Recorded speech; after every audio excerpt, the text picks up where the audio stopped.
লিল্লাহে তাকবীর, লিল্লাহে তাকবীর।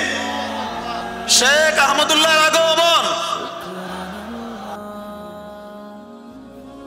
কোরিয়ার মাটিতে সঙ্গরি মসজিদ কর্তৃক আয়োজিত এটি তৃতীয় বার্ষিক সেমিনার এবং এই ধরনের আনুষ্ঠানিকতা এবং এই ধরনের আয়োজন এটাকে টিকিয়ে রাখা, বাঁচিয়ে রাখা আমাদের প্রত্যেকের কর্তব্য।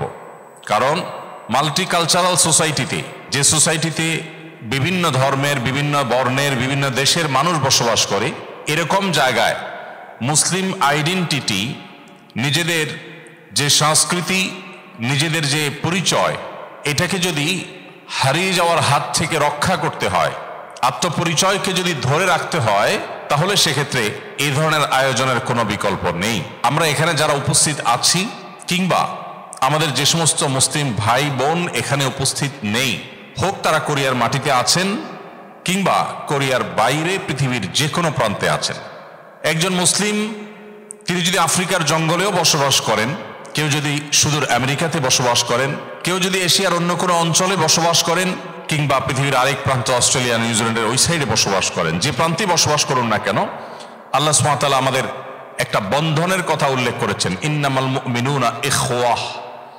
নিশ্চয়ই সারা পৃথিবীর সমস্ত ঈমানদারেরা, সকল মুমিনেরা সবাই পরস্পর পরস্পরের ভাই। একজন মানুষ তার আপন ভাইকে যেরকম ভাই মনে করে, একজন অপরিচিত, ভিনদেশী, ভিন্ন ভাষার, ভিন্ন পরিচয়ের, যার সাথে হয়তো ব্যক্তিগত আপনার পরিচয় নেই, শুধুমাত্র তিনি মুসলিম, আপনিও মুসলিম, তিনি ঈমানদার, আপনিও ঈমানদার, এই সূত্রে আপনারা পরস্পর পরস্পরের ভাই, আমরা পরস্পর পরস্পরের ভাই। এই তিনটি শব্দ, ইন্নামাল মুমিনুনা ইখওয়াহ, নিশ্চয়ই সন্দেহাতীতভাবে সকল ঈমানদারেরা ভাই। এখানে আমাদের বিশাল বড় একটা আইডেন্টিটির কথা আল্লাহ উল্লেখ করেছেন, আমাদের বিশাল বড় একটা পরিচয়ের কথা উল্লেখ করেছেন এবং এই আয়াতের মধ্যে আল্লাহ তাআলা আমাদের একটা বিশাল বড় দায়িত্বের দিকে ইঙ্গিত করেছেন। যখন গোটা পৃথিবীর সমস্ত মুসলমানরা আমরা পরস্পর পরস্পরের ভাই, অতএব আমরা পরস্পর পরস্পরের কল্যাণ কামনা করব এবং পরস্পর পরস্পরকে যত বেশি সম্ভব সহযোগিতার মানসিকতা আমাদেরকে ধারণ করতে হবে, লালন করতে হবে। একের বিপদে অন্যকে পাশে দাঁড়াতে হবে, এটাকে আমাদের জন্য আল্লাহ রাব্বুল আলামিন আবশ্যক করে দিয়েছেন। এই যে মুসলিম ভ্রাতৃত্ব, এই মুসলিম ভ্রাতৃত্বকে আমরা অনেক মুসলিম নামাজ কালাম পড়ার পরও সেভাবে ধারণ করতে পারি না, সেভাবে আমাদের ভেতরে আমরা সেটাকে লালন করতে পারি না, যেটা আমাদের অনেক বড় একটা ল্যাকিংস বা দুর্বলতা। অ্যাজ এ মুসলমান আমরা গোটা পৃথিবীর সমস্ত মুসলমানদের সুখে সুখী হওয়া, গোটা বিশ্বের সমস্ত মুসলমানদের কষ্টে কষ্ট অনুভব করাটা আমাদের নৈতিক দায়িত্ব। দুর্ভাগ্য আমাদের, গোটা বিশ্বের অন্য ভাষাভাষী মুসলিম তো পরের কথা, আমার স্বদেশী, আমার ভাষার যে সমস্ত মুসলিমেরা আছেন তাদেরকে পর্যন্ত অনেক সময় আমরা আপন করতে পারি না, বা তাদেরকে ভাই হিসাবে আমরা ট্রিট বা জ্ঞান করতে পারি না। যে হাদিসটা আমি পাঠ করেছি সে হাদিসে এই ইসলামী বা মুসলিম ভ্রাতৃত্বকে আরো বড় আকারে, বড় অ্যাঙ্গেলে দেখানো হয়েছে। নবী করিম সাল্লাল্লাহু আলাইহি সাল্লাম থেকে সে হাদিসটি বর্ণনা করেছেন ইমাম মুসলিম রাহিমাহুল্লাহ, যেটা বর্ণনাকারী সাহাবী ছিলেন নোমান ইবনে বাশির রাদিয়াল্লাহু তাআলা আনহু। তিনি বলেন, নবী করিম সাল্লাল্লাহু আলাইহি সাল্লাম ইরশাদ করেছেন, মাসালুল মুমিনিনা ফি তাওয়াদ্দিহিম ওয়া তারাহুমিহিম ওয়া তাআতুফিহিম মাসালুল জাসাদ। অর্থাৎ গোটা পৃথিবীর সমস্ত ঈমানদারদের পরস্পর পরস্পরের মধ্যে দৃষ্টান্ত হলো একে অন্যের প্রতি মায়া, মমতা, সহমর্মিতা, আন্তরিকতা, দয়া, অনুগ্রহ করা। এগুলোর ক্ষেত্রে গোটা বিশ্বের সমস্ত মুসলমানরা একটা দেহের মতো, একটা শরীরের মতো। ইদাশতাকা মিনহু উযওয়ুন তাদাআ লাহু সাইরুল জাসাদি বিল সাহরি ওয়াল হুম্মা। একটা শরীর বা একটা দেহের যেরকম কোন একটা অঙ্গ যদি অসুস্থ হয় তাহলে পুরো শরীর সেটাকে অনুভব করে। কারোর যদি পায়ে আঘাতপ্রাপ্ত হন পুরো শরীর জ্বর হয়ে যায়, পুরো শরীরে জ্বর এসে যায়। কারোর যদি হাত ভেঙে যায় গোটা শরীর কষ্ট অনুভব করে।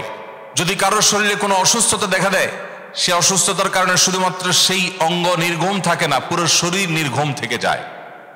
নবী করিম সাল্লাল্লাহু আলাইহি সাল্লামের এই ঐতিহাসিক হাদিস আমাদেরকে বিশাল বড় একটা দায়িত্ববোধের কথা স্মরণ করিয়ে দেয়, আর সেটি হলো গোটা পৃথিবীর যে কোনো প্রান্তে কোনো মুসলিম কষ্টে নিবেদিত হবে, সে কষ্ট আমার মধ্যে অনুভব হতে হবে। পৃথিবীর যে কোনো প্রান্তে মুসলিম যখন ভালো কোনো অ্যাচিভ করবে, অর্জন করবে, সেটাকে আমার খুশির কারণ হিসাবে ধারণ করতে হবে। সম্মানিত ভাইরা, আজ পৃথিবীর চতুর্প্রান্তে আমরা তাকালেই দেখি বিভিন্ন প্রান্তে মুসলিমরা আজ নির্যাতিত, নিষ্পেষিত, নানাভাবে অবহেলিত। বিশেষ করে আজকের পৃথিবীর আধুনিক বিশ্বের সবচেয়ে বড় লজ্জা, আধুনিক পৃথিবীর সবচেয়ে বড় অপমানের বিষয় এবং মানবতার মুখোশধারী সভ্যতার আসল রূপ প্রকাশ পেয়েছে ফিলিস্তিনে, আপনারা জানেন। সেখানে আমাদের মুসলিম ভাই বোনেরা তারা তাদের চোখের সামনে নিজের সন্তান খাবারের অভাবে দিন দিন দুর্ভিক্ষে নিপতিত হয়ে কাঠের মতো শুকিয়ে মৃত্যুর কোলে ঢলে পড়ছে। পৃথিবীর কোনো মা বাবার সামনে তার সন্তানকে হত্যা করা, কোনো অস্ত্র দিয়ে তাকে শেষ করে দেওয়া, এটা এতটা কষ্টের নয় যতটা কষ্টের একজন মায়ের সামনে, একজন বাবার সামনে সন্তান অনাহারে, ক্ষুধায়, তৃষ্ণায় শুকিয়ে কাঠ হয়ে মৃত্যুবরণ করার মধ্যে। প্রিয় ভাইয়েরা আমার, আজকের পৃথিবীতে যা হচ্ছে, মানব ইতিহাসে বহু বর্বরতা ইতিপূর্বে হয়েছে। সেই রোমের কলোসিয়াম থেকে নিয়ে মানব ইতিহাসে অনেক বর্বর ঘটনা ঘটেছে, আমরা জানি। কিন্তু আজকের পৃথিবীতে যেটি হচ্ছে, ফিলিস্তিনের মাটিতে গাজায় যেটি হচ্ছে, এটি মানব সভ্যতার এক বিরল ঘটনা। ইতিপূর্বে মানব সভ্যতা এত নিকৃষ্টতম অমানবিক আচরণ, এত মর্মান্তিক পশুসুলভ আচরণ পৃথিবীতে ইতিপূর্বে কেউ কখনো দেখেনি। গোটা পৃথিবীর মানুষ যেন স্টেডিয়ামে বসে আছে, আর স্টেডিয়ামের ঠিক মধ্যখানে ছোট্ট একটি ভূখণ্ডে যেন কিছু মানুষকে তিলে তিলে শেষ করা হচ্ছে। যে মানুষগুলো খাবার নয়, গুলিকে ওয়েলকাম করার জন্য অপেক্ষা করছে। যে মানুষগুলো খাবার নয়, তারা যেন মরতে চাইছে, কারণ ক্ষুধার কষ্ট থেকে তারা মুক্তি চাচ্ছে। সম্মানিত ভাইয়েরা আমার, আজকের পৃথিবী মানবতার অনেক লম্বা লম্বা সবক আমাদেরকে শোনায়। আজকের এই পৃথিবী মানবাধিকারের অনেক বড় বড় স্লোগান আমাদেরকে শোনায়। কিন্তু আমরা দেখতে পাই যে গোটা বিশ্বের মানুষের বাসায় খাবার নষ্ট হচ্ছে, উপচে পড়ছে, অথচ ছোট্ট একটি জায়গা, ছোট্ট একটা শহর, সেখানে মানুষ না খেয়ে কঙ্কাল হয়ে হয়ে শুধুমাত্র মৃত্যুর প্রহর গুনছে। গোটা বিশ্বের মানুষ তাদেরকে খাবার দেওয়ার জন্য প্রস্তুত। মানুষের একজন আসামি, একজন অপরাধী মানুষ হলেও কেউ, তারও মৃত্যুদণ্ড কার্যকর করা হলেও তার এক মুহূর্তেও তাকে খাবারের সুযোগটা দেওয়া হয়। কিন্তু দিনকে দিন, মাসকে মাস, বছরকে বছর এই শহরের মানুষকে, গাজা শহরের মানুষগুলোকে না খেয়ে মৃত্যুর মুখে ঠেলে দেওয়া হচ্ছে, এবং গোটা পৃথিবীর মানুষ নির্বিকার চেয়ে চেয়ে দেখছে। এই যে মুসলিমদের কষ্ট, সেই কষ্টটা নিজের ভেতর থেকে অনুভব করা, সেই কষ্টটাকে ফিল করা, এই কষ্টটাকে ধারণ করা, এই কষ্টে আপনার আমার চোখে পানি আসা, আমাদের অন্তরটা বিগলিত হওয়া, নিজের সন্তানকে নিয়ে যখন আমরা আনন্দ ফুর্তিতে মগ্ন হই, তখন সেই সন্তানগুলোর কথা মনে করা, এটা আমাদের ঈমানের দাবি। সম্মানিত ভাইরা, সেই দাবি আমাদেরকে আদায় করতে হবে, এবং সেই দাবি আদায়ের জন্য সবার আগে আমাদের মধ্যে ঈমানের জাগরণ তৈরি করতে হবে। ঈমানের জাগরণ না থাকার ফলে আজকে আমাদের অনুভূতিগুলো মরে গেছে, আমাদের অভিব্যক্তিগুলো শেষ হয়ে গেছে, আমাদের উপলব্ধি করবার ক্ষমতা আমরা হারিয়ে ফেলেছি। আমরা খেয়ে পড়ে অন্য 10টা পশু বা অন্য 10টা প্রাণী কিংবা ভিন ধর্মী কোনো মানুষ যেভাবে দিনাতিপাত করছে, ঠিক একইভাবে আমরাও স্বাভাবিক দিন যাপন করছি। সম্মানিত উপস্থিতি, আজ এই মাজলুম মানুষগুলোর জন্য আমাদের দায়িত্বশীল ভূমিকা রাখবার প্রয়োজন আছে। আমরা দেখি অস্ট্রেলিয়া, ইউকে এবং ইউরোপের অনেকগুলো দেশ আজ দেরিতে হলেও, মৌখিক হলেও ফিলিস্তিন রাষ্ট্রকে তারা স্বীকৃতি দিয়েছে। আজকে অনেক দেশে হাজার হাজার লাখ লাখ মানুষ তারা প্রতিবাদে ক্ষোভে ফুটে পড়েছে। আজকে মুসলিম তো বটেই, অমুসলিমরা পর্যন্ত, অন্য ধর্মের মানুষরা পর্যন্ত তারা দলে দলে নৌবহর নিয়ে, সমুদ্র ফ্লোটিলা নিয়ে তারা গাজার দিকে রওনা হচ্ছে। যদিও তাদের সেই নৌবহরকে থামিয়ে দেওয়া হচ্ছে, বাধাগ্রস্ত করা হচ্ছে, কিন্তু তারা চেষ্টা করছে এবং তারা অগ্রসর হওয়ার ট্রাই করছে। সম্মানিত উপস্থিতি, আমরা আমাদের জায়গা থেকে কি করতে পারি? একজন মুসলিম হিসাবে সবচেয়ে বড় করণীয় হলো যে একজন মুসলিম হিসাবে আমি এই কষ্টটা অনুভব করব। আমরা কজন মানুষ আছি যে আমার সন্তানকে নিয়ে যখন আমি মজাদার সুস্বাদু খাবার খেতে বসি তখন ফিলিস্তিনি বাচ্চাগুলোর কথা মনে পড়ে? আমরা কজন আছি যে আমরা যখন উদর পূর্ণ করে আমরা কোনো খাবার খেতে যাই, আমরা যখন আনন্দ ফুর্তি করতে যাই, তখন এই মাজলুম মানুষগুলোর চেহারা আমাদের চোখের সামনে ভেসে ওঠে? আমরা কজন মানুষ আছি যে মানুষগুলো তাদের প্রতি যারা জুলুম করছে, নির্যাতন করছে, নিষ্পেষণ করছে, অন্তত তাদের প্রতি প্রতিবাদ জানিয়ে তাদের তৈরি করা পণ্যগুলো যেগুলো বর্জন করবার সুযোগ আমার আছে, স্বাধীনতা আমার আছে, আমি কি কিনবো আমার টাকা দিয়ে, কি কিনবো না সে স্বাধীনতা আমার। পৃথিবীর কোনো দেশ, কোনো সরকার, পৃথিবীর কোনো সভ্যতা আমাকে বাধ্য করে না যে তোমার টাকা দিয়ে এটা কিনতেই হবে। অতএব আমার ক্ষমতার মধ্যে যেটুকু আছে সে দায়িত্বটুকু অন্তত মুসলিম ভ্রাতৃত্ব বোধ থেকে, মাজলুমদের প্রতি সহমর্মিতা প্রকাশের জায়গা থেকে আমরা কজন মানুষ প্রকাশ করতে পেরেছি? এই প্রশ্ন আজ আমাদের বিবেককে করতে হবে। এবং শুধু তাই নয়, একজন সাধারণ মুসলিম হিসেবেও কিভাবে এই মাজলুম মানবতাকে মুক্ত করা যায় সেজন্য আমাদের ভাবনা, আমাদের চিন্তা, আমাদের প্রচেষ্টা, আমাদের পরিকল্পনা থাকতে হবে। আজ আমাদের ঈমানগুলো এতটাই ঠুনকো হয়ে গেছে যে নবী করিম সাল্লাল্লাহু আলাইহি সাল্লাম যেখানে গোটা পৃথিবীর সমস্ত মুসলমানকে একটি দেহের সাথে তুলনা করেছেন, একটি দেহের এক অংশ ব্যথা পেলে অন্য অংশ ব্যথাহীন থাকে না, বরং সেও ব্যথা অনুভব করে। ঠিক একইভাবে গোটা বিশ্বের সমস্ত মুসলমানরা আমরা একের কষ্টে অন্যজন কষ্ট অনুভব করার কথা। আল্লাহ রাব্বুল আলামিন আমাদেরকে সেরকম ঈমানি অনুভূতি, আমাদের মধ্যে সেরকম মুসলিম ভ্রাতৃত্ববোধ, আমাদের মধ্যে সেরকম সৌহার্দ্য এবং সম্প্রীতি বোধ, আমাদের মধ্যে পরস্পরের কষ্টকে অনুভব করার মতো ঈমানের শক্তি আমাদের সবাইকে আল্লাহ তাআলা দান করুন।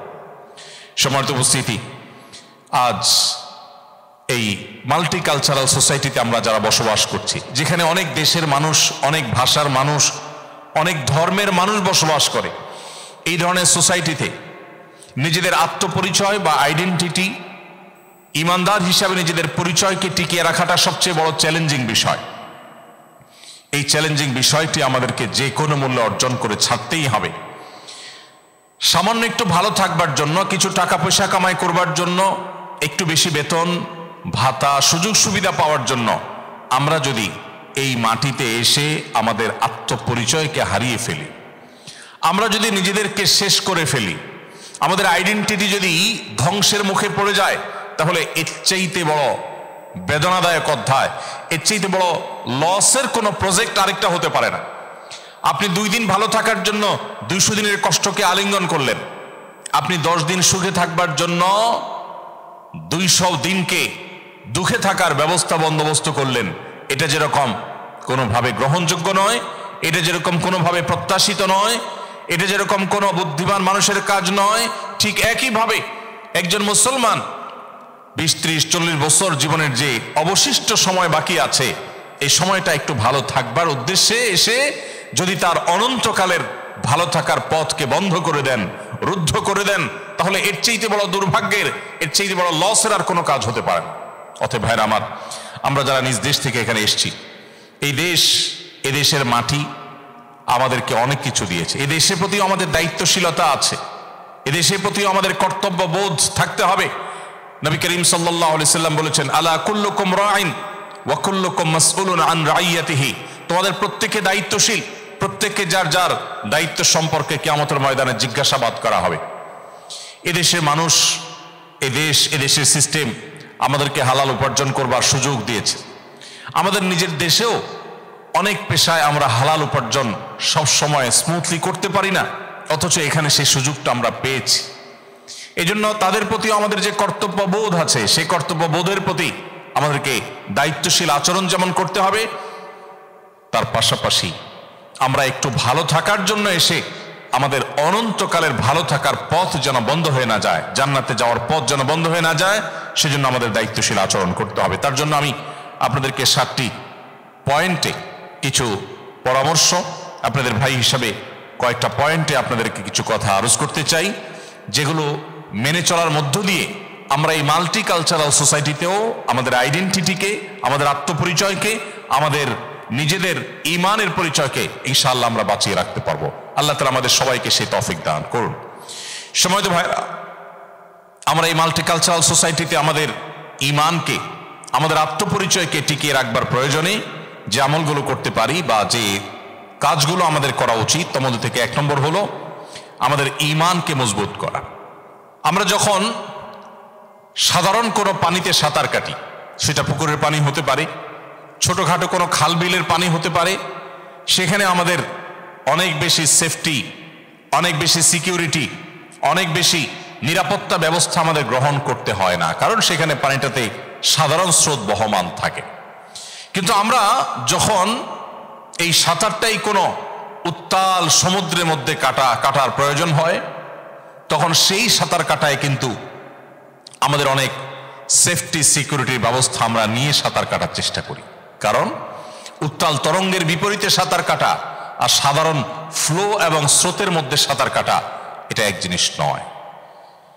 ঠিক একইভাবে আমরা যখন কোনো মুসলিম প্রধান সোসাইটিতে থাকি, যেখানে আশেপাশে সবাই মুসলমান, যেখানে এনভায়রনমেন্ট এবং পরিবেশ পুরাটাই হলো ঈমানের জন্য, ইসলামের জন্য অনুকূল, সেই রকম পরিবেশে যখন আমরা বসবাস করি, তখন আমাদের যতটা ঈমানদার হতে হয়, একটু ভালো থাকবার প্রয়োজনে যখন এমন কোনো দেশে, এমন কোনো জায়গায় চলে যাই যেখানে ইসলাম এবং ঈমানের জন্য পরিবেশটা পুরোপুরি অনুকূল না, চতুর্দিকে সবাই শুধু মুসলিম নয়, অন্য পরিচয়ের বহু মানুষের মধ্যে যখন আমি প্রবেশ করি, তখন সেখানে নিজের ঈমানকে, নিজের পরিচয়কে টিকিয়ে রাখবার প্রয়োজনে আমাদেরকে আলাদা পরিশ্রম করতে হয়, আলাদা সেফটি বেল্ট ধারণ করতে হয়, আলাদা সিকিউরিটি আমাদেরকে রাখতে হয়। ঠিক একইভাবে আপনারা মাল্টিকালচারাল সোসাইটিতে যারা বসবাস করছেন, এই জায়গায় নিজেদের আত্মপরিচয়কে টিকিয়ে রাখতে হলে নিজেদের ঈমানকে মজবুত করা এবং সুদৃঢ় করার কোনো বিকল্প নাই। দুর্বল ঈমান নিয়ে যারা এ ধরনের সোসাইটিতে বসবাস করবেন, তারা সেই সোসাইটিতে হারিয়ে যাবেন। আজ হোক আর 2 দিন পরে হোক, তাদের জেনারেশনের মধ্যে গ্যাপ তৈরি হয়ে যাবে, নিজের সন্তান দেখা যাবে বেঈমান হয়ে যাওয়ার আশঙ্কা তৈরি হয়েছে, এমনকি নিজেও নিজের অজান্তে ইসলাম থেকে দূরে সরার আশঙ্কা তৈরি হবে। সময়ত ভাইরা, যদি আমরা অনন্তকাল জাহান্নামে যাওয়ার এই পথ এড়াতে চাই, এই পথ পরিহার করতে চাই, তাহলে আমাদের ঈমানকে মজবুত করার কোনো বিকল্প নাই। ঈমান মজবুত করার আয়োজন হিসাবে আজকের এই আয়োজন, যেখানে ঈমানের কথা হবে, যেখানে আমলের কথা হবে, যেখানে আল্লাহর কথা হবে, যেখানে রাসূলের কথা হবে, এখান থেকে ঈমানের রিচার্জ করে, এই রিচার্জ করা ঈমান দিয়ে আপনাকে আগামী বহুদিন চলতে হবে। আবার যখন ঈমান দুর্বল হবে, আবার আপনার ঈমানকে রিচার্জ করতে হবে। আপনার ঈমানকে রিচার্জ করার মধ্য দিয়ে, আপনার ঈমানের ব্যাটারিকে পুনরায় চার্জ করার মধ্য দিয়ে আপনি আবারও কিছুদিন চলার মতো শক্তি লাভ করবেন। প্রিয় ভাইরা আমার, এজন্য ঈমান সম্পর্কে আমাদের জানতে হবে। ঈমান সম্পর্কে যখন জানার কোনো সুযোগ তৈরি হবে, সেটাকে আমাদের লুফে নিতে হবে এবং সেখানে আমাদের অগ্রসর হতে হবে। নাম্বার 2, ইসলামের বেসিক নলেজ অর্জন করা। আমরা যদি ইসলামের মৌলিক যে সমস্ত শিক্ষা আছে এগুলো আমরা জানি, তাহলে প্রতিকূল পরিবেশেও আমরা নিজেরা টিকে থাকতে পারবো, আমরা হারিয়ে যাব না। আমরা প্রতিকূল পরিবেশে স্রোতের তালে, ঈমান বিরোধী, ইসলাম বিরোধী স্রোতের তালে আমরা হারিয়ে যাব না, যদি আমরা ইসলামের বেসিক নলেজগুলো আমাদের থাকে, আমরা ইসলামের বেসিক বিষয়গুলো জানি। বেশিরভাগ মুসলমানরা আছেন যারা ঈমান ভঙ্গের কারণ জানেন না, তার ঈমানের সাথে কি যায় কি যায় না সেটা তিনি জানেন না। অনেক প্রবাসী ভাইরা আছেন যাদের হাতে আমি চুড়ি দেখি, এমনকি নামাজ পড়েন এমন ভাইকেও আমি দেখি যে তার হাতে বিভিন্ন রকমের চুড়ি, অনেকের হাতে বিভিন্ন রকমের সুতা বাঁধা, কারণ তিনি আমাদের পার্শ্ববর্তী দেশের যে সমস্ত ভাইরা আছেন, হিন্দু ভাইরা আছেন, এখানে হয়তো তারা বসবাস করছেন, তাদের সাথে একই কোম্পানিতে কাজ করছেন, হয়তো আপনার সহকর্মী তিনি, হয়তো আপনার রুমমেট তিনি, হয়তোবা আপনারা একসাথে বসবাস করছেন। তার হাতে সুতো দেখে আপনি আপনার হাতেও সুতো বাঁধছেন, তার হাতে চুড়ি দেখে আপনার হাতে আপনি চুড়ি ধারণ করছেন। অনেক প্রবাসী ভাইরা আছেন যে নিজে হয়তো নামাজ কালামও পড়েন, কিন্তু তিনি জানেন না এই জিনিসটি তার জন্য ইসলামে হারাম করা হয়েছে। এবং না জানার কারণে নিজের অজান্তে তিনি অন্য ধর্মের মানুষের ধর্মীয় যে কৃষ্টি, তাদের যে ধর্মীয় নিদর্শন, সেই নিদর্শনকে তিনি তার শরীরে ধারণ করছেন। এটা যে ভয়ঙ্কর হারাম তিনি জানেন না। এরকম অনেক কাজ আছে যে কাজগুলো আমাদের না জানার কারণে আমরা করতে পারি না। এই জন্য এই ধরনের পরিবেশে আপনার ইমানকে বাঁচাবার জন্য, আপনার আইডেন্টিটিকে রক্ষা করবার জন্য আপনাকে ইসলামের বেসিক নলেজ অর্জন করতে হবে, মৌলিক ইলম অর্জন করতে হবে।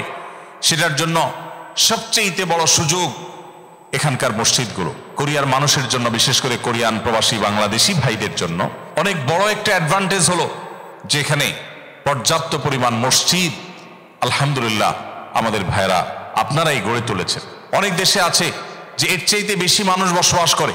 আমাদের স্বদেশী ভাইদের সংখ্যা এই দেশে যেরকম আছে তার চাইতে অনেক গুণ বেশি, কিন্তু মসজিদের সংখ্যা এত বেশি না। সেই তুলনায় মসজিদ আপনাদের এখানে বেশি, যদিও আরো মসজিদ করার সুযোগ আছে এবং সেটা আপনারা নিশ্চয়ই করছেন, করবেন। এই যে দিনই আয়োজন করছেন, শত প্রতিকূলতা সত্ত্বেও এই আয়োজনকে সফল এবং সাকসেস করার জন্য আপনারা এসেছেন, সমবেত হয়েছেন, এটা আমাদের জন্য বিশাল বড় একটা সৌভাগ্যের বিষয়।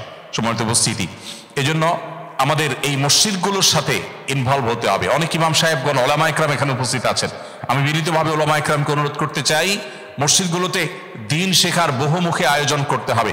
কখনো অফলাইনে, কখনো অনলাইনে, কখনো বিভিন্ন শীট বা বই পুস্তক দেওয়ার মাধ্যমে, এমনকি মসজিদ থেকে আমাদের বাংলাদেশি কমিটির ভাইরা যেখানে বেশি লোক থাকেন সেখানে গিয়ে হলেও, তাদের কাছে যেও হলেও সপ্তাহে মাসে দিন শেখার আয়োজন করতে হবে, যেন তারা বিশুদ্ধভাবে কোরআন তেলাওয়াত করতে পারেন, যাতে কোরআন তারা বুঝে পড়তে পারেন, যাতে তারা নবী সাল্লাল্লাহু আলাইহি ওয়াসাল্লামের হাদিস সম্পর্কে ধারণা পান, ইসলামের মৌলিক নলেজ সম্পর্কে যেন তারা ওয়াকিফাল হতে পারেন। সেজন্য নানাবিধ উদ্যোগ ইমাম সাহেবরা নিতে হবে। দেখুন, পৃথিবীর বহু দেশ আছে যে দেশে আজ থেকে 50 বা 100 বছর আগে মুসলমানরা গিয়েছে এবং সেখানে তারা ইসলাম চর্চার কাজটাকে খুব গুরুত্বের সাথে যখন করেছে, আজকে 100 বছর পরে দেখা যাচ্ছে সেখানে মুসলিমদের নিজস্ব কমিউনিটি, নিজস্ব সোসাইটি, নিজস্ব সিটি, শহর, স্কুল, কলেজ, এমনকি ইউনিভার্সিটি পর্যন্ত গড়ে উঠছে। এটি সেই সময়কার মানুষ যারা প্রথমে এসেছেন তাদের দায়িত্বশীলতার কারণে এটি হয়েছে। আজকে আপনারা যারা এই দেশে বসবাস করছেন, আজ থেকে 50-100 বছর পরের কোরিয়ার কথা চিন্তা করুন, যখন হয়তো আপনার স্বদেশী আরো হাজারো লাখো মানুষ এসে ভরে যাবে। সেই মানুষগুলোর জন্য অনুকূল পরিবেশ গড়ে তোলা আমাদের সবার কর্তব্য এবং দায়িত্ব। আমরা এই যে দিনই চর্চা, দিনই আয়োজন করছি, আমরা মসজিদগুলো গড়ে তুলছি, এই মসজিদগুলোকে আমরা আবাদ করছি, নিজেরা দিনই ইলম বা ইসলামের বেসিক নলেজ অর্জন করে একজন মুসলমান যা না জানলে নয়, তার ঈমান সম্পর্কিত ধারণা, ইসলাম সম্পর্কিত ধারণা, বেসিক মাসআলা মাসাইল, ইসলামের ইতিহাস, অন্যান্য বিষয়গুলো যদি আমরা ভালো করে নিজেরা চর্চা না করি, এখানে যদি সুন্দর পরিবেশ আমরা গড়ে তুলতে না পারি, তাহলে পরবর্তীতে যারা আসবে তাহলে তারা হারিয়ে যাবে, তারা এসে ভালো পরিবেশ পাবে না। আর যদি আপনারা এই ফাউন্ডেশন এবং ভিত্তি যারা শুরুর দিক থেকে এসেছেন তারা যদি এখানে গড়ে দিয়ে যেতে পারেন, ইসলামের জন্য, মুসলমানদের জন্য অনুকূল পরিবেশকে যদি আপনারা ডেভেলপ করতে পারেন, তাহলে এর ফলশ্রুতিতে পরবর্তী সময়ে যত মানুষ এখানে আসবে তারা এসে যত ভালো পরিবেশ পাবে, যত আমল করবে, আপনি হয়তো ততদিনে কবরের বাসিন্দা হয়ে যাবেন, আপনার আমল নামে সেটা যুক্ত হতে থাকবে। অতএব এই ধরনের প্রোগ্রাম যেখানে হবে সেখানে যাওয়া, এই প্রোগ্রামগুলো বাস্তবায়ন করা, মসজিদগুলো গড়ে তোলা, মসজিদগুলোকে আবাদ করা, মসজিদগুলোতে বহুমুখী দিনী আয়োজন করা, এটা আমাদের কর্তব্যের অংশ। আমরা শুধুমাত্র টাকা পয়সা কামাই করেই আমাদের দায়িত্ব শেষ করতে পারি না। আমরা আমাদের টাকা পয়সা কামাইয়ের পাশাপাশি ইমানের এই যে নার্সিং, ইমানের এই যে চর্চা, ইমানের এই যে আলোচনা, এটা আমাদেরকে বাড়াতে হবে। আমি গত বছরের আগের বছর আপনাদের এই সিওলে এই সংগরি মসজিদের আয়োজনে এসেছিলাম। আমার পরিষ্কার মনে আছে যে সেখানে আমি রাস্তায় যখন যাচ্ছিলাম, একজন শিখ, ইন্ডিয়ার একজন শিখ ধর্মাবলম্বী, তিনি ডালায় করে কিছু খাবার, কিছু ফল ফ্রুটের কিছু ছোট ছোট প্লেট সাজিয়েছেন। পাশাপাশি তার শিখ ধর্ম সম্পর্কে যেন ধারণা পেতে পারে মানুষ, সেজন্য ছোট ছোট লিফলেট সাথে নিয়ে তিনি রাস্তার পাশ দিয়ে যাচ্ছেন আর ডিস্ট্রিবিউশন করছেন। আমি নিজের চোখে দেখেছি এই দৃশ্য, এবং এটি দেখার পর আমার মনে হলো যে আমার স্বদেশী ভাইরা যারা বিভিন্ন রকমের অপসংস্কৃতির মধ্যে হারিয়ে যান, খেলাধুলার মধ্যে ডুবে থাকেন, যারা গান বাজনা ইত্যাদির মধ্যে নিমজ্জিত হয়ে থাকেন, যারা এখানে এসে কিছু উপার্জন করবার সুযোগ আল্লাহ তাআলা দিয়েছেন, সে টাকা পেয়ে নিজের মুসলিম পরিচয়কে পর্যন্ত ভুলে যান, নিজের দায়িত্বটুকু পর্যন্ত ভুলে যান, তাদের এই সমস্ত দৃশ্যগুলো দেখে দায়িত্ববোধ জাগ্রত হওয়া উচিত। প্রিয় ভাইয়ের আমার, আমরা যদি সবাই জাগ্রত হই, আমরা যদি সবাই মডেল মুসলমান হতে পারি, আমরা যদি আদর্শ মুসলমান হিসাবে নিজেদেরকে গড়ে তুলতে পারি, তাহলে আমি যেটি বলছিলাম যে এই মাটিতে আমাদের পরবর্তীতে যে সমস্ত আমাদের দেশ থেকে বা অন্য দেশ থেকে মুসলিমরা আসবেন, তারা একটা অনুকূল পরিবেশ পাবেন, একটা ভালো ফাউন্ডেশনের উপরে দাঁড়ানো ইসলামের সোসাইটিকে তারা দেখতে পাবেন, তারা তাদের পরিচয়কে বাঁচিয়ে রাখতে পারেন। আপনার জান্নাতে যাওয়ার জন্য এর চাইতে সহজ, এর চাইতে শর্টকাট কোনো সংক্ষিপ্ত কোনো রাস্তা হতে পারে না। আল্লাহ তাআলা আমাদেরকে সেই তৌফিক দান করুন। তাহলে এখানে আমাদের মুসলিম পরিচয়কে ধারণ করে রাখার জন্য আমাদেরকে দ্বীনের জ্ঞান অর্জন করতে হবে, ইসলামের নলেজ অর্জন করতে হবে। ইসলামের নলেজ অর্জন করার জন্য এই ধরনের অনুষ্ঠানে আসা যথেষ্ট না। এই ধরনের অনুষ্ঠানে এসে আপনি ইসলামের বেসিক নলেজ অর্জন করতে পারবেন না। এখানে এসে আপনি মোটিভেশন নিতে পারেন, এখানে এসে আপনি মানসিক প্রস্তুতি নিতে পারেন, এখানে এসে আপনি উৎসাহিত হতে পারেন, এখানে এসে আপনি অনুপ্রাণিত হতে পারেন, এখানে এসে এটার প্রয়োজনীয়তা উপলব্ধি করতে পারেন। কিন্তু আপনাকে ইসলামের বেসিক নলেজ অর্জন করবার জন্য অনলাইনে আজকাল অনেক কোর্স চালু হয়েছে, যেখান থেকে আপনি কোরআনটা শুদ্ধ করে তেলাওয়াত করা শিখতে পারেন। অনেক কোর্স আছে যার মধ্য দিয়ে আপনি কোরআনিক অ্যারাবিকটা জানতে পারেন, কাস্টমাইজ কোরআনিক অ্যারাবিক, আরবি ভাষার একটা কাস্টমাইজ ভার্সন শুধুমাত্র কোরআন বোঝার জন্য আপনি অনেক কোর্স পাবেন। অফলাইনে মসজিদগুলোতে ইমাম সাহেবরা, আমি জানি এখানকার প্রত্যেকটা মসজিদ, যে কয়টা মসজিদে আমি গিয়েছি, ইমাম সাহেবদের সাথে পরিচয় আছে, তারা প্রত্যেকে দাওয়াতি মানসিকতা লালন করেন, তারা প্রত্যেকে দাওয়াতি মানসিকতা ধারণ করেন।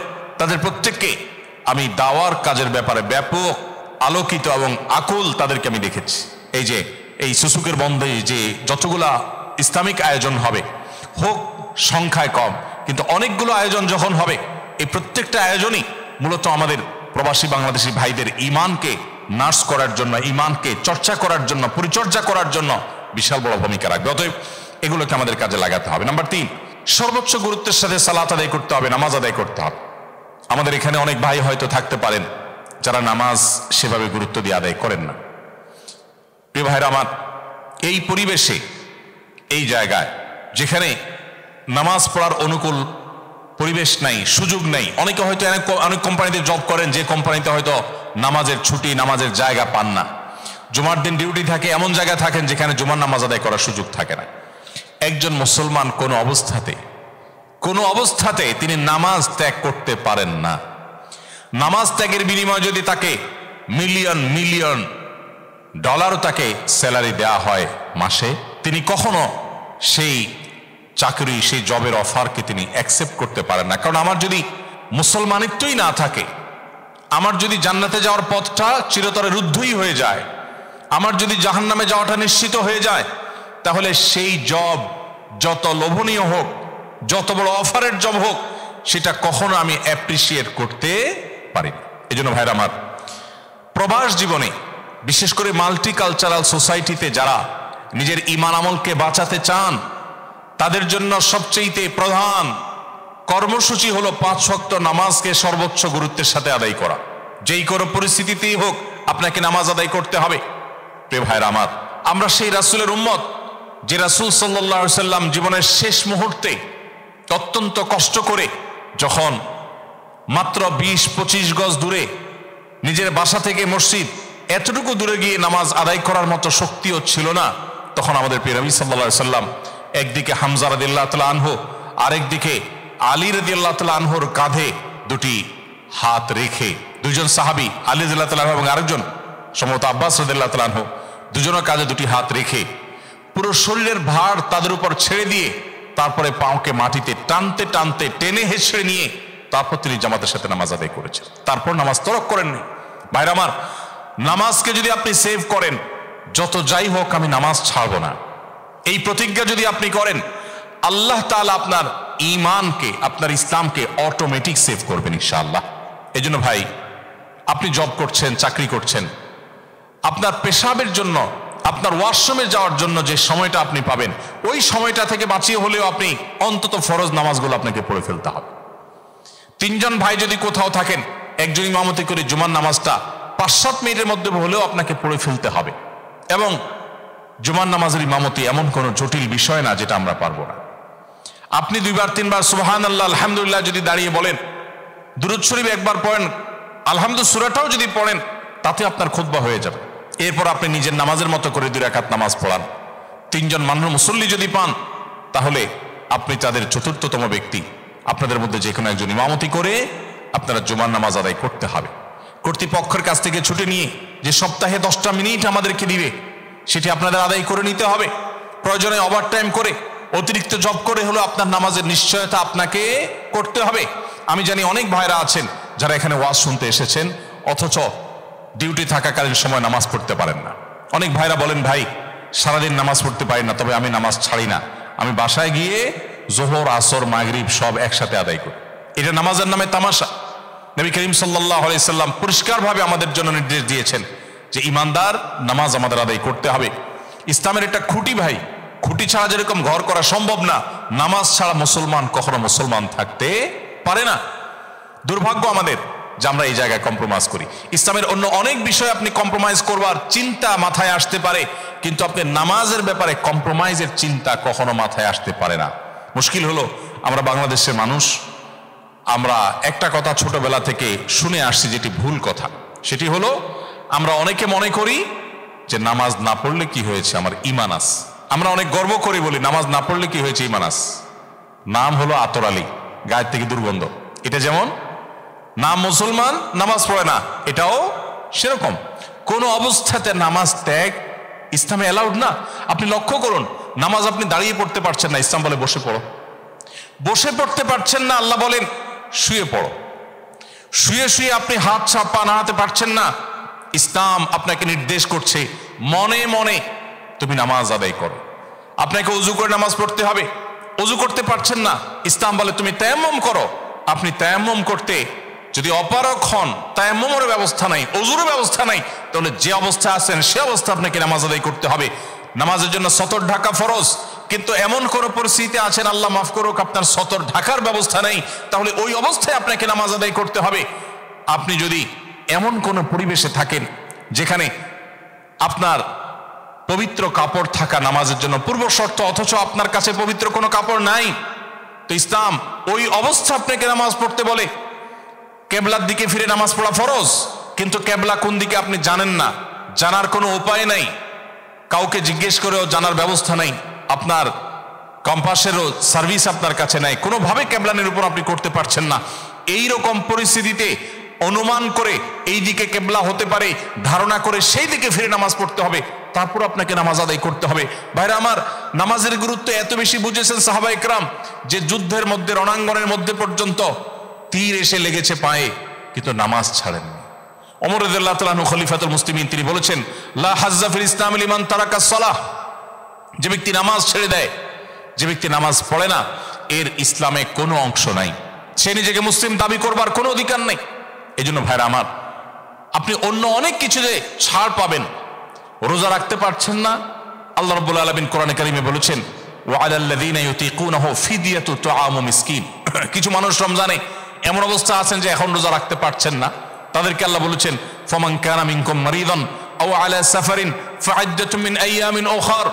কেউ যদি অসুস্থতার কারণে, সফরে থাকার কারণে রোজা রাখতে কষ্ট হয়, তাহলে সে রমজানের রোজা না রেখে এই কয়েকটা রোজা, যেগুলো সফর কিংবা অসুস্থতার কারণে, কারোর জ্বর হয়েছে, অসুস্থ হয়েছেন, রোজা রাখাটা টাফ হচ্ছে, তার পানি পান করতে হবে, তাকে মেডিসিন নিতে হবে, না হলে তার বিপদ হতে পারে, এইরকম সিরিয়াস পর্যায়ে অসুস্থ হলে আল্লাহ তাআলা তার জন্য কোরআনে বিধান দিয়েছেন সে এই রোজাগুলো ভেঙে রমজানের বাইরে অন্য সময় রোজা রাখতে পারবে। আর যদি কারো রোজা রাখার ক্ষমতা একেবারে শেষ হয়ে যায়, ওয়ালাল্লাযীনা ইউতিকুনাহু ফিদিয়াতু তুআমু মিসকিন, কারো রোজা রাখার একেবারে ক্ষমতা নেই, তিনি অসুস্থ হয়ে পড়েছেন বা বার্ধক্যজনিত কষ্টে তিনি বয়সের শেষ প্রান্তে এসেছেন, রোজা রাখতে পারেন না, আর এই ব্যক্তির জন্য রোজার বিকল্প হিসাবে খাদ্য বিতরণ করতে বলা হয়েছে। মিসকিনকে, একজন মিসকিনকে একদিনের খাবার দিয়ে দিলে একটা রোজার বিকল্প হয়ে যায়। এইরকম ব্যক্তির, যে ব্যক্তির রোজা রাখার ক্ষমতা নাই বার্ধক্যজনিত কারণে, অথবা এমন অসুস্থতা যে অসুস্থতাতে কখনো আর সুস্থ হওয়ার সম্ভাবনা নেই, তার জন্য ফিদিয়ার ব্যবস্থা রেখেছে ইসলাম। কিন্তু নামাজের ব্যাপারে ইসলাম কোনো বিকল্প দেয় নেই। ভাইরা আমার, নামাজ এমন একটা ইবাদত যে এটার কোনো বিকল্প না, যে ঠিক আছে নামাজ পড়তে পারো না, তুমি সাদকা দিয়ে দাও, এটা হয়ে যাবে, এরকম কোনো বিধান কোরআন হাদিসে নাই। অতএব আমরা যদি নিজেদেরকে মুসলমান পরিচয় দিতে চাই, আমাদের ইসলামটাকে যদি আমরা ধারণ করতে চাই, তাহলে আমাদের 5 ওয়াক্ত নামাজকে সর্বোচ্চ গুরুত্ব দিতে হবে, যেই কোনো পরিস্থিতিতে আদায় করতে হবে। অনেক সময় হীনমন্যতা কাজ করে, যে আমার এখানে কেউ মুসলমান না, আমি একা মুসলমান, একা নামাজ পড়লে সবাই তাকায় থাকবে, নামাজের কোনো আলাদা জায়গা নেই, তো তাকায় থাকবে। তাতে আমার যদি একটু হেজিটেশন হয়, আমি যদি একটু অস্বস্তিতে পড়ি, আমি যদি একটু একটু লজ্জাস্কর পরিস্থিতিতে পড়ি, তারপরেও সেটাকে আমার মেনে নেওয়াটা আমার ইমানের দাবি। আমি জান্নাতটা আল্লাহর কাছে কোন মুখে চাইবো? অনন্তকালের সুখের ঠিকানা জান্নাত যে চাইবো, সেখানে তো আমাকে কিছু স্যাক্রিফাইস করতে হবে। এই স্যাক্রিফাইসের বিনিময় আল্লাহর কাছে আমি জান্নাত চাইতে পারি। প্রিয় ভাইয়ের আমার, আমি আবারও বলছি, একটা সময় আমাদের স্বদেশে বাংলাদেশিদের সংখ্যা কোরিয়ার মাটিতে ইনশাআল্লাহ এখন যে সংখ্যা আছে এর চাইতে হয়তো বহু গুণ বেড়ে যাবে, অনেক গুণ হয়তো বেড়ে যাবে। পরবর্তীতে যারা আসবে তাদের ঈমান, তাদের মুসলিম পরিচয়, এটা টিকে থাকাটা অনেকখানা নির্ভর করে আপনাদের দায়িত্বশীল আচরণের মধ্য দিয়ে। আপনারা যদি এখানে আনন্দ ফুর্তিতে শুধু হারিয়ে যান, শুধুমাত্র বিনোদন এবং নিজেদের হাসি খুশির মধ্যেই শুধুমাত্র নিমজ্জিত হয়ে যান, এবং ইসলামী সোসাইটি ডেভেলপ করার জন্য, ইসলামিক কালচারকে ডেভেলপ করার জন্য যদি আপনারা ত্যাগ না করেন, স্যাক্রিফাইস না করেন, তাহলে সেই প্রজন্ম কিন্তু হারিয়ে যাবে, এবং তার জন্য আল্লাহর কাছে আপনাদেরকে দায়ী হতে হবে। কিয়ামতের ময়দানে জিজ্ঞাসার মুখোমুখি হতে হবে যে তুমি একটু ভালো থাকবার জন্য এখানে এসেছো, কিন্তু এখানে এসে তোমার এবং তোমার পরবর্তীতে আসা মানুষগুলোর ঈমান আমলকে রক্ষা করবার জন্য সেরকম মজবুত দুর্গ গড়ে তুলো নাই। আল্লাহর কাছে এই জবাবদিহিতা থেকে মুক্তির জন্য রেহাই পেতে হলে আমাদেরকে 5 ওয়াক্ত নামাজকে সর্বাপেক্ষা গুরুত্ব দিয়ে আদায় করতে হবে। চেষ্টা করবো তো সবাই ইনশাআল্লাহ। কোনো অজুহাতে কোনো কারণে কোনো ওজরে আপনি নামাজ ত্যাগ করতে পারেন না। আল্লাহ রাব্বুল আলামিন আমাদেরকে 5 ওয়াক্ত সালাতকে এরকম গুরুত্বের সাথে আদায় করার তৌফিক দান করুন। সম্মানিত ভাইরা, 4 নম্বর, এরকম মাল্টিকালচারাল সোসাইটিতে নিজেদের ঈমান আমলকে রক্ষা করবার জন্য নিয়মিত কোরআনে কারীমের সংস্পর্শে থাকা, এবং সেই সাথে সকাল সন্ধ্যায় নবী করিম সাল্লাল্লাহু আলাইহি সাল্লামের যে জিকিরগুলো আছে সেগুলোকে আদায় করা, এটার কোনো বিকল্প নেই। আমরা জানি যেখানে অনেক বেশি কুফরি হয়, অনেক বেশি শিরক হয়, আল্লাহর প্রতি ঈমানের চর্চাটা কম হয়, যে জায়গায় অনেক বেশি ইবাদত বন্দেগী হয় না, বেশিরভাগ মানুষ যেখানে আল্লাহর অস্তিত্বকে অস্বীকার করে কিংবা আল্লাহর সঙ্গে শিরকে লিপ্ত, এরকম পরিবেশে, এরকম সোসাইটিতে, এরকম জায়গায় মানুষ স্পিরিচুয়ালি দুর্বল হয়ে পড়ে, আধ্যাত্মিকভাবে দুর্বল হয়ে পড়ে, নিজের অজান্তে তার ঈমান আস্তে আস্তে দুর্বল হয় এবং উইক হয়ে পড়ে। সেই দুর্বলতা কাটাবার জন্য এই 4 নম্বর অপশনে আমরা 2টি পরামর্শ দিচ্ছি। নাম্বার 1, কোরআনে কারীম নিয়মিত তেলাওয়াত করা। নাম্বার 2, সকাল সন্ধ্যায় নবী করিম সাল্লাল্লাহু আলাইহি সাল্লামের বাতানো জিকিরগুলো আদায় করা। এতে যেটা হবে, শয়তান আপনাকে, যেখানে অনেক বেশি হয়তো শয়তানের জন্য অনুকূল পরিবেশ, শয়তান মানুষকে বিভ্রান্ত করতে পারে, প্ররোচিত করতে পারে, আপনাকে শয়তান ক্ষতিগ্রস্ত করতে পারবে, আপনি সেফ থাকবেন। কোরআন হলো রক্ষা কবচ। অতএব আমরা রক্ষার জন্য তাবিজ বাঁধি, আমরা কোরআন তেলাওয়াত করি না। দুর্ভাগ্য আমাদের নবী করিম সাল্লাল্লাহু আলাইহি সাল্লাম শিখিয়েছেন সূরা ইখলাস, সূরা ফালাক, সূরা নাস, কুল হুয়াল্লাহ, কুল আউযু বিরাব্বিল ফালাক, কুল আউযু বিরাব্বিন নাস, এই 3 সূরা যদি আপনি 3 বার করে সকালে, 3 বার করে সন্ধ্যায় তেলাওয়াত করেন, তাহলে ইনশাআল্লাহ বিইذনিল্লাহ সকালে তেলাওয়াত করলে সারা দিনের জন্য, সন্ধ্যা তেলাওয়াত করলে সারা রাতের জন্য আপনি সেফ হয়ে যাবেন, নিরাপদ হয়ে যাবেন, আল্লাহ তাআলা আপনাকে হেফাজত করবেন। অতএব ভাইরা আমার, কোরআনে কারীমের তেলাওয়াত আমাদের বাড়াতে হবে। আমাদের স্মার্টফোনের আসক্তি, আমাদের মোবাইলের অতিরিক্ত ব্যবহার, ফেসবুক, ইউটিউব সহ সোশ্যাল মিডিয়াতে অতিরিক্ত হাবুডুবু খাওয়া, নিয়ন্ত্রণহীন ব্যবহার হওয়ার কারণে আমরা অনেকেই কোরআন থেকে দূরে সরে গেছি। কোরআনে কারীম কিন্তু কিয়ামতের ময়দানে আল্লাহর কাছে ফরিয়াদ করবে। রাসূল আকরাম সাল্লাল্লাহু আলাইহি ওয়াসাল্লাম আল্লাহর কাছে বিচার দিবেন। ওয়াকাল রাসূল ইয়া রাব্বি ইন্না কওমি ইত্তাখাযু হাযাল কুরআনা মাহজুরা। কিয়ামতের দিন রাসূল বলবেন, হে আল্লাহ, হে আমার রব, আমার এই জাতি, এই মুসলিম নামধারী মানুষগুলো, তারা কোরআনকে পরিত্যাগ করেছে, কোরআনকে পরিহার করেছে।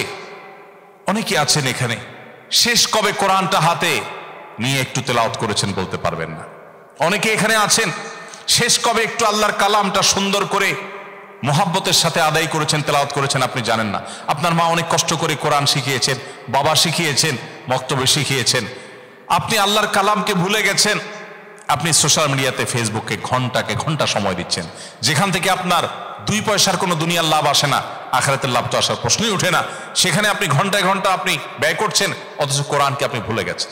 প্রিয় ভাইরা আমার, এখানে প্রবাসেও আপনারা মসজিদে অথবা যেখানে কয়েকজন ভাইরা থাকেন কয়েকজন মিলে আপনারা গ্রুপ করে কোরআন শেখার আয়োজন করতে পারেন। আগে থেকে কোরআন জানা আছে, তাহলে সেই কোরআনটা তেলাওয়াত করার অভ্যাস গড়ে তুলতে পারেন। কোরআন আমাদেরকে হেফাজত করবে আল্লাহ তাআলার ইচ্ছায়, আল্লাহ তাআলার অনুগ্রহে। নবী করিম সাল্লাল্লাহু আলাইহি সাল্লাম বলেছেন, ইন্নাল্লাহা ইয়ারফাউ বিহাযাল কিতাবি আকওয়ামা ওয়া ইয়াদাউ বিহি আখারিন। এই কোরআন সেই মহাগ্রন্থ যেটার মধ্য দিয়ে আল্লাহ তাআলা বহু জাতির মর্যাদাকে আকাশে তুলবেন, আবার এই কোরআনের প্রতি দায়িত্বহীন আচরণ করবার কারণে বহু জাতিকে আল্লাহ তাআলা ধ্বংসের অতল তলে হারিয়ে দিবেন। আজকে মুসলিম বিশ্বের যে দুরবস্থা, পৃথিবীর চতুর্পাশে তাকালে দেখে আমরা উম্মার আর্তনাদ শোনা যায়, উম্মার জুলুম এবং নির্যাতনে নিষ্পেষিত হওয়ার আওয়াজ আমরা শুনতে পাই। উম্মা নানা দিক থেকে পিছিয়ে পড়েছে। উম্মার এই দুরবস্থার অন্যতম প্রধান কারণ হলো আজ মুসলিম উম্মা, মুসলিম মিল্লাত কোরআনকে পরিহার করেছে। ভাইরা আমার, এই জন্য কোরআনকে এবং সেই সাথে রাসূল সাল্লাল্লাহু আলাইহি ওয়াসাল্লামের হাদিসকে আমাদের ধারণ করতে হবে, চর্চা করতে হবে। বিশেষ করে এই ধরনের পরিবেশে যেখানে শিরক, কুফর, আল্লাহর প্রতি অবিশ্বাস চতুর্দিকে হচ্ছে, বেশিরভাগ মানুষই অবিশ্বাসী, সেই জায়গায় আল্লাহর রহমত পেতে হলে আপনাকে কোরআনকে আঁকড়ে ধরতে হবে। এটা আপনাকে ওই পরিবেশের ক্ষতি থেকে রক্ষা করতে সাহায্য করবে ইনশাআল্লাহ তাআলা। 4 নম্বর হলো কোরআনের তেলাওয়াত এবং সকাল সন্ধ্যার দোয়া জিকির এগুলো করা। 5 নম্বর হলো দিনদার মুসলিম সোসাইটি সার্কেল, এটা মেনটেন করা। এই যে আমরা এখানে এসেছি, এখানে আমরা যারা এসেছি তারা কেন এসেছি? দিনই একটা আয়োজনের মধ্য দিয়ে নিজের ঈমান আমলকে নিরাপদ করতে এসেছি। আমার ঈমানের চাষ করতে এসেছি, আমলের চাষ করতে এসেছি। আমলের গোড়ায়, আমলের গাছে আমি একটু পানি দিতে এসেছি, যাতে আরো কিছুদিন এখান থেকে মোটিভেশন নিয়ে আমি বেঁচে থাকতে পারি। এইভাবে আপনারা যেখানে যারা বসবাস করেন, সেখানে যে মসজিদ আছে, সেই মসজিদকে কেন্দ্র করে আপনাদের সোসাইটি গড়ে উঠতে পারে, সেটাকে কেন্দ্র করে আপনাদের সার্কেল গড়ে উঠতে পারে। আপনার বন্ধু বান্ধব হবে ওই সার্কেলের যারা 5 ওয়াক্ত নামাজ পড়ে, যারা মসজিদে যায় নিয়মিত, যারা এখানে বিভিন্ন রকমের দাওয়া সংগঠনের সাথে জড়িত। এরকম কাজের সাথে আপনি যত বেশি ইনভলভ হবেন, তত বেশি আপনার ঈমান আমল সেফ থাকবে, নিরাপদে থাকবে। এজন্য এখানে আমাদের নিজেদেরকে বাঁচাতে হলে, আমাদের ইসলামের ঈমানের যে পরিচয় সেটাকে রক্ষা করতে হলে আমাদেরকে এই বিষয়টাকে বিশেষভাবে গুরুত্ব আরোপ করতে হবে।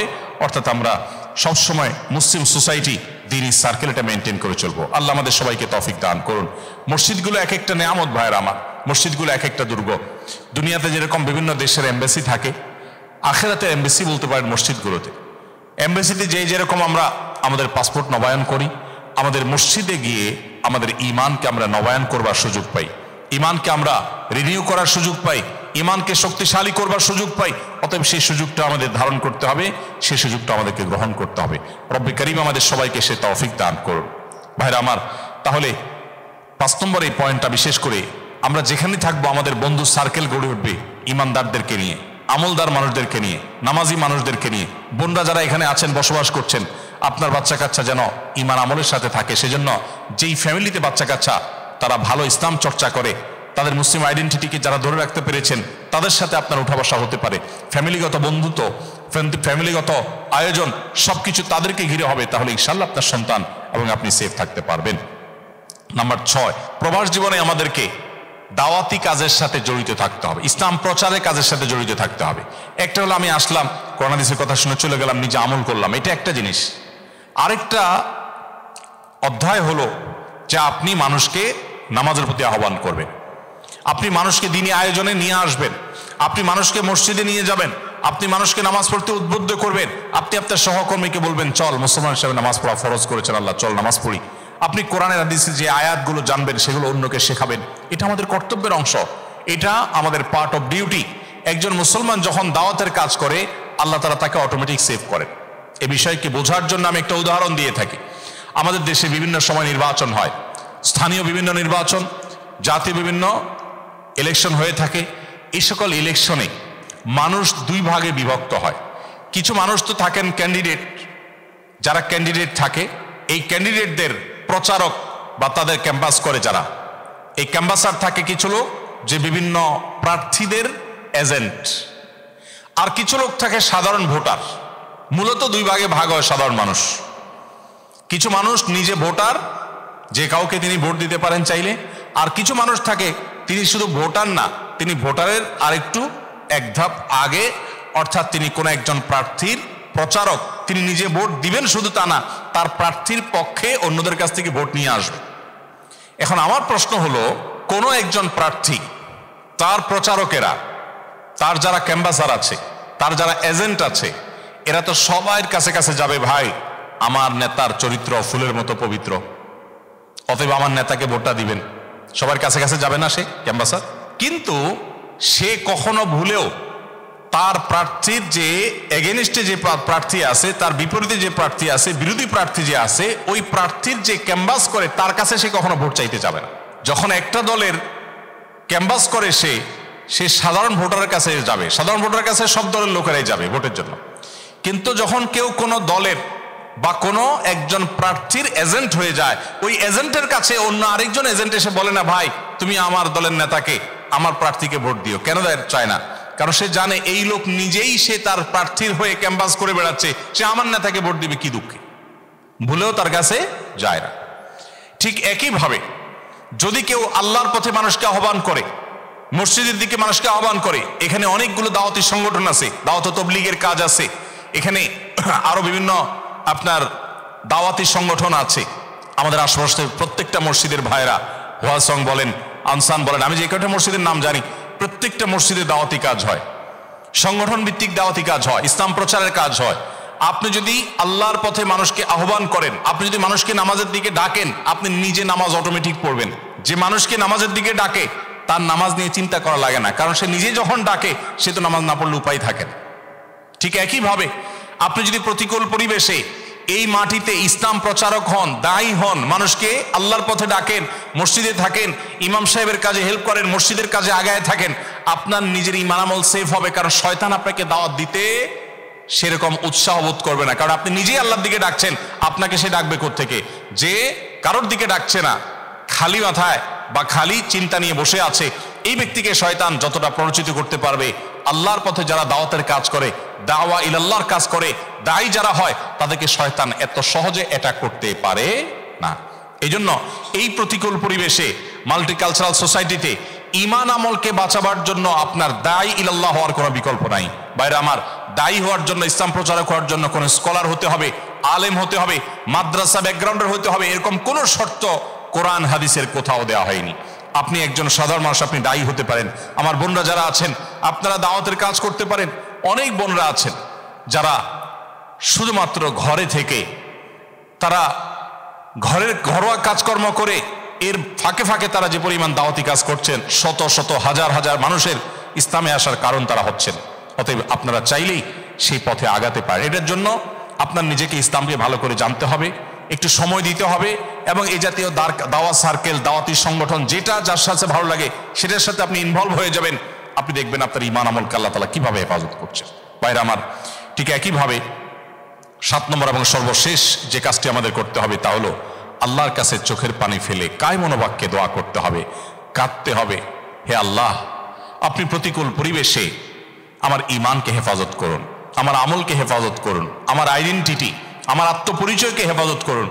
এই দোয়া রব্বে কারীমের কাছে করা ছাড়া আমরা নিজেদের ঈমান আমলকে রক্ষা করতে পারবো না। কারণ আমরা জানি এই ধরনের পরিবেশে, বিশেষ করে যেখানে ঈমান আমল রক্ষা করাটা নানা কারণে চ্যালেঞ্জিং, এ ধরনের পরিবেশে ঈমান আমলকে রক্ষা করার জন্য আল্লাহ তাআলার কাছে দোয়া করতে হবে। রব্বানা লা তুযিগ কুলুবানা বা'দা ইয হাদাইতানা ওয়া হাব লানা মিন লাদুনকা রাহমাহ ইন্নাকা আনতাল ওয়াহ্হাব।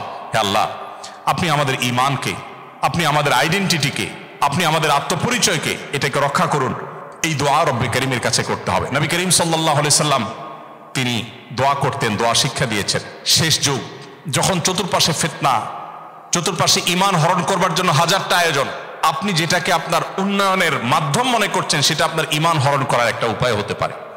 এইরকম পরিবেশের মধ্যে যদি আমাদের ঈমান আমলকে বাঁচাতে হয়, তাহলে আল্লাহর কাছে চোখের পানি ফেলে দোয়া করতে হবে, আল্লাহ, আমি একটু ভালো থাকার জন্য এসেছি, আমার ফ্যামিলির মুখে একটু হাসি ফোটাবার জন্য এখানে এসেছি। আল্লাহ, আমি আমার দেশের অর্থনীতির চাকাকে সচল করবার জন্য একটু ভূমিকা রাখছি। আমি দুনিয়াতে একটু সামান্য সীমিত সময় 50, 60, 70 বছরের এই জীবনটাকে সুখী করবার জন্য এসেছি। এটা করতে এসে যেন আমার অনন্তকাল দুঃখের পথে যেতে না হয়, তুমি আমাকে হেফাজত করো। আল্লাহ রাব্বুল আলামিনের কাছে দোয়ার মাধ্যমে নিজেদেরকে আমরা যতটা হেফাজত করতে পারবো, এর চাইতে বেশি নিজেকে হেফাজত করার আর কোনো সহজ উপায় নেই। সবচাইতে সহজ উপায় হলো নিজের ঈমান আমলকে হেফাজত করার জন্য এইভাবে আল্লাহর কাছে দোয়া করা। আল্লাহ তাআলা আমাদের সবাইকে আমাদের ঈমান আমলকে হেফাজত করার তৌফিক দান করুন। সবাই চেষ্টা করবো তো ইনশাআল্লাহ।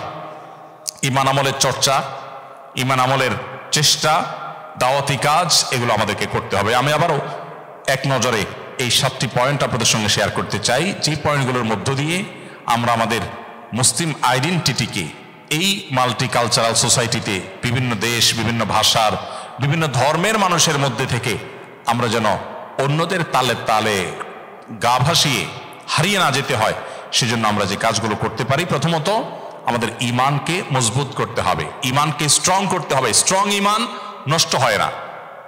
আমরা মা চাচিদেরকে চুলোয় রান্না করতে দেখেছি অনেকে, যারা গ্রামে বড় হয়েছে। 10 বছর 20 বছর মাটির চুলো যখন রান্না হয়, সেই রান্না করা মাটির চুলার ভেতর ইটের মতো লালচে কালার হয়ে যায়। কিন্তু এই মাটি দেখতে ইটের কালার হলে কি হবে, এই মাটি যদি পানিতে ফেলা হয় সাধারণ মাটির মতো গলে শেষ হয়ে যায়। এর বিপরীতে ইটের ভাটার যে ইট, সে ইট নির্দিষ্ট সময় নির্দিষ্ট প্রক্রিয়ার মাধ্যমে সেটাকে যখন আগুনে পোড়ানো হয়, ভাটার আগুনে পোড়ানো হয়, তখন সেটা শুধুমাত্র ইটের কালারই আসে না, শক্ত এরকম হয় যে এই ইট যদি মাটিতে পানিতে ফেলে দেওয়া হয় 100 বছর থাকলে সে ইট পানিতে গলে যায় না। ঠিক একইভাবে মুসলমানের রং বা কালার আসা এটা এক জিনিস, আর স্ট্রং মুসলমান হওয়া আরেক জিনিস।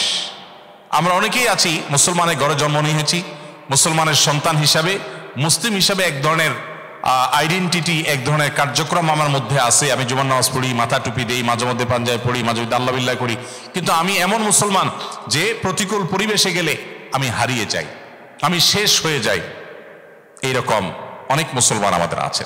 অথচ আমরা যদি চাই আমাদের ঈমানটাকে যদি আমরা মজবুত করি, ওই যে ইটের মতো করে ফেলতে পারি, সেটা হয় এই যে মসজিদ ভিত্তিক কার্যক্রমে দিনী সার্কেলে ইনভলভ হয়ে ঈমান সম্পর্কে ইলম এবং নলেজ অর্জন করে। ইমাম সাহেবরা এখানে বিভিন্ন কোর্স করেন, আমি জানি কোরআন শিক্ষার কোর্স আছে, আরবি ভাষা শেখার কোর্স আছে, এবং ইসলাম শেখার জন্য বিভিন্ন রকমের হালাকা, বিভিন্ন রকম আয়োজন হয়, আমি জানি 2 দিন 3 দিন ব্যাপী রাত্রি যাপন হয় বিভিন্ন মসজিদে, আমি জানি বিভিন্ন প্রোগ্রাম হয়। এগুলোর মধ্য দিয়ে ঈমানকে যদি আপনি মজবুত করতে পারেন, তাহলে সেই ঈমান হবে ইটের মতো। যত প্রতিকূল পরিবেশে যান, আশপাশের লোক যতই অন্য ধর্মের হোক, অন্য বিশ্বাসের হোক, তারা যতই শিরকে লিপ্ত থাকুক, আপনি সেফ থাকবেন ইনশাআল্লাহ। এজন্য ঈমানকে মজবুত করা। নাম্বার 2, ইসলামের বেসিক নলেজ অর্জন করা, ইসলাম সম্পর্কে জানা। ইসলাম শুধুমাত্র পরিচয়ের জিনিসটা যে আমি মুসলমান, মুসলমানের সন্তান, এটুকুর মধ্য দিয়ে ইসলাম পরিপূর্ণ হয় না। ইসলামকে পরিপূর্ণ করার জন্য আমাদেরকে যেটি করতে হবে তা হলো আমাদের ইসলাম সম্পর্কে জানতে হবে, ঈমান সম্পর্কে জানতে হবে। এটার জন্য এখানে অনলাইনে অফলাইনে যে সমস্ত কোর্স আছে সেগুলো আপনারা করবেন, এবং বিভিন্ন বই পুস্তক আছে সেই বই পুস্তকগুলো আপনারা পড়তে পারেন, যাতে করে ইসলাম সম্পর্কে জানাটা সহজ হয়। 3 নম্বর হলো যে কোনো পরিস্থিতিতে নামাজ আদায় করা। 5 ওয়াক্ত নামাজকে জীবনের সবচেয়ে গুরুত্বপূর্ণ বিষয় হিসাবে স্থির করা এবং ধার্য করা, কোন অবস্থাতে নামাজকে দুর্বল না করা বা নামাজ না ছাড়া। 4 নম্বর হলো নিয়মিত কোরআনে কারীমের তেলাওয়াত। প্রতিদিন 10 মিনিট হলো তেলাওয়াত করবেন, 5 মিনিট হলো তেলাওয়াত করবেন, একটু আওয়াজ করে করবেন, যতটুকু আওয়াজ নিজে শুনতে পান, আশপাশের লোকের ডিস্টার্ব না হয়, সেভাবে যদি আপনি কোরআনে কারীমের তেলাওয়াত করেন, এটা আপনার ঈমানকে হেফাজত করবে। ভালো হয় কোরআনের অর্থ সহকারে বুঝে অনুবাদ কোরআনের কোনো কপি তেলাওয়াত করলেন এবং অর্থ সহকারে বুঝলেন। দিনে 5টা আয়াত হোক, 10টা আয়াত হোক, 5 মিনিট হোক, 10 মিনিট হোক, আপনাকে কোরআনকে সময় দিতে হবে। এরপরে সকাল সন্ধ্যা দোয়া জিকিরগুলো আদায় করতে হবে। 5 নম্বর হলো দিনদার মুসলিম সোসাইটি, যারা খুব সিরিয়াস। আপনার বন্ধুদের মধ্যে কিছু লোক আছে যারা হালাল হারাম মেনটেন করে, যারা পর্দা মেনটেন করে, যারা চোখকে গুনাহ থেকে বাঁচাবার জন্য সংগ্রাম করে, যাদের কাছে বহু লোভ থাকলেও কোনোভাবে তারা হারামের দিকে পা বাড়ায় না। এই মানুষগুলোকে খুঁজে খুঁজে আপনি বন্ধুরূপে গ্রহণ করতে হবে। আল্লাহ বলেছেন, ইয়া আইয়ুহাল্লাযীনা আমানুত্তাকুল্লাহ ওয়া কুনু মা'আস সাদিকিন, হে ঈমানদাররা তোমরা মুত্তাকি হও, তাকওয়া অবলম্বন করো এবং সত্যবাদীদের সাথে থাকো, ঈমানদারদের সাথে থাকো। তাহলে ঈমানদারদের সাথে থাকার জন্য আল্লাহ নির্দেশ করেছেন। এর মাধ্যমে কি হবে, আপনার বন্ধু যখন নামাজি লোক হবে, বেনামাজি লোকের সাথে আপনি চলবেন না। যে জুয়া, যে ক্যাসিনোর সাথে জড়িত, যে হারামের সাথে জড়িত, আপনি তাকে বন্ধুরূপে গ্রহণ করবেন না, বরং তার থেকে দূরে থাকবেন। যখন আপনি এই কাজটা করতে পারবেন, অটোমেটিকলি আল্লাহ রাব্বুল আলামিন আপনার ঈমানকে হেফাজত করবেন, আপনার আইডেন্টিটিকে হেফাজত করবেন। এরপর মসজিদগুলোর কথা বলেছিলাম, যে মসজিদগুলোর সাথে যদি আপনি ইনভলভ থাকেন, মসজিদগুলোর সাথে যদি আপনি জড়িত থাকেন, যদি মসজিদগুলোর বিভিন্ন আয়োজনের সাথে এই যে শহরি মসজিদে প্রোগ্রাম করছে, আমি জানি আশপাশে বিভিন্ন মসজিদে বছর বিভিন্ন ইসলামিক প্রোগ্রাম করছে, এই মসজিদগুলোর আয়োজনের সাথে যদি আপনি ভলান্টিয়ার হয়ে যান, সেখানে আপনি সময় দেন, অর্থ দেন, পরামর্শ দেন, শারীরিকভাবে পরিশ্রম করেন, বিভিন্নভাবে আপনি যদি এঙ্গেজ হয়ে যান, ইনশাআল্লাহ বিদিনিল্লাহ আপনি আপনার ইমান আমলকে হেফাজত করতে পারবেন এবং সেভ করতে পারবেন। ঠিক একইভাবে 6 নম্বর বলেছিলাম দাওয়াতি কাজে ইনভলভ হওয়া। আপনি যখন নিজে ইসলাম প্রচার করতে থাকবেন, আপনার ইসলাম অটোমেটিক সেফ হয়ে যাবে। দেয়ালের দিকে যখন মানুষ ফুটবল মারে, তখন সেটা নিজের দিকে আসে। আপনি যখন আরেকজনকে নামাজের কথা বলবেন, আপনার নামাজ পড়ার দায়িত্ব আরো বেশি বেড়ে যাবে। আপনি যখন একজন মানুষকে মসজিদে আসার জন্য আহ্বান করবেন, আপনি বাসায় শুয়ে থাকতে পারবেন না নামাজের সময়। সো আপনি ইসলাম প্রচারের কাজ করার জন্য একা একা পারবেন না। কোনো প্ল্যাটফর্ম, যেই কোনো দাওয়াতি প্ল্যাটফর্ম, দাওয়াতি সংগঠন, যেটাই আপনার ভালো লাগে সেটার সাথে আপনি জড়িত হয়ে যান, সেখানে সময় দেন, সেখানে উঠা বসা করেন, দেখবেন আপনার ইসলাম চর্চা করা আপনার জন্য সহজ হবে, ইজি হবে। সর্বশেষ হলো ঈমান আমল রক্ষা করা শেষ যুগে ভাই বড় কঠিন।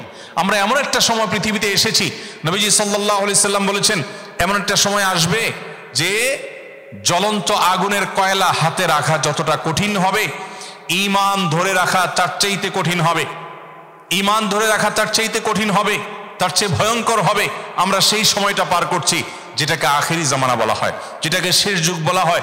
দেখুন, এই যুগে মুসলিম হিসাবে পরিচয় দিতে অনেকে চায় না। এটা কিয়ামতের আলামত, এটা কিয়ামতের আগ মুহূর্ত, এটা আখিরুজ জামান, এটা ফিতনার সময়। নবী করিম সাল্লাল্লাহু আলাইহি ওয়াসাল্লাম সতর্ক করেছেন সেই ১৫০০ বছর আগে যে এরকম ফিতনার সময় যখন আসবে, ইউসবিহুর রাজুলু মুমিনা ওয়া ইউমসি কাফিরা। সকালে একজন মানুষ ইমানদার থাকবে, সন্ধ্যায় সে বেঈমান হয়ে যাবে। একজন মানুষ সন্ধ্যায় মুসলমান থাকবে, এমন কিছু ঘটবে, এমন কিছু দেখবে যেটা দেখে তার ইমান ঠুনকো কচু পাতার পানির মতো নষ্ট হয়ে যাবে, নড়ে যাবে এবং সে তার পরিচয় হারিয়ে ফেলবে। আমরা সেরকম একটা সময় পাস করছি ভাইরা আমার। সেই সময় আপনি মুসলিম পরিবেশ রেখে অমুসলিম প্রধান পরিবেশে এসেছেন। সো আপনার ইমানকে রক্ষা করবার জন্য, নার্স করবার জন্য, পরিচর্যা করার জন্য আপনাকে বহুবিধ পদক্ষেপ নিতে হবে। আল্লাহর কাছে চোখের পানি ফেলে দোয়া করতে হবে। নবীজির দোয়া আমাদেরকে আমল করতে হবে। আল্লাহুম্মা ইন্না নাউযু বিকা মিনাল ফিতান মা যাহারা মিনহা ওয়া মা বাতান। আল্লাহ, আপনার কাছে সকল প্রকার ফিতনা থেকে পানা চাই, সকল প্রকার ফিতনা থেকে মুক্তি চাই। মা যাহারা মিনহা ওয়া মা বাতান, যে সমস্ত ফিতনাগুলো প্রকাশ্যে আসে, যেগুলো অপ্রকাশ্যে আছে। ফিতনা জিনিসটা কি ভাই? ফিতনা হলো ধোঁয়াশা, ফিতনা হলো বিভ্রান্তি, ফিতনা হলো সেই বিভ্রান্তি যেটার মধ্যে আমরা হারিয়ে যেতে পারি। আমরা যেটাকে মনে করেছি পানি, সেটা আসলে মরিচিকা হতে পারে। আমরা যেটাকে মনে করতেছি সুখের মাধ্যম, সেটা আমাদের ধ্বংসের কারণ হতে পারে। এটাকে বলা হয় ফিতনা। আখেরি জামানাতে এই ফিতনা পরিচিত হবে কত বেশি। নবীজি বলেছেন যে আকাশ থেকে বৃষ্টির ফোঁটা যেরকম পতিত হয়, ফিতনা এইরকম ছেয়ে যাবে কাওয়া কায়েল মাতর। তিনি বলেছেন যে রাতের অন্ধকার যেরকম রাতকে ছেয়ে ফেলে, সবকিছুকে ছেয়ে ফেলে, অন্ধকার যেরকম ঘরে বাহিরে সব জায়গায়, সন্ধ্যা হলে রাত হলে অন্ধকার হয়ে যায়, ঠিক একইভাবে কিয়ামতের আগে শেষ যুগে ফিতনা সব দিকে ছেয়ে যাবে। মুসলমানের সন্তান ঈমান হারা হয়ে যাবে সামান্য একটু পয়সা কড়ির জন্য। নিজের সন্তানকে একটু ভালো কেরিয়ার গড়ার নাম দিয়ে তাকে এমন শিক্ষা প্রতিষ্ঠানে দিবে যেখান থেকে তার মুসলিম আইডেন্টিটি নষ্ট হয়ে যেতে পারে।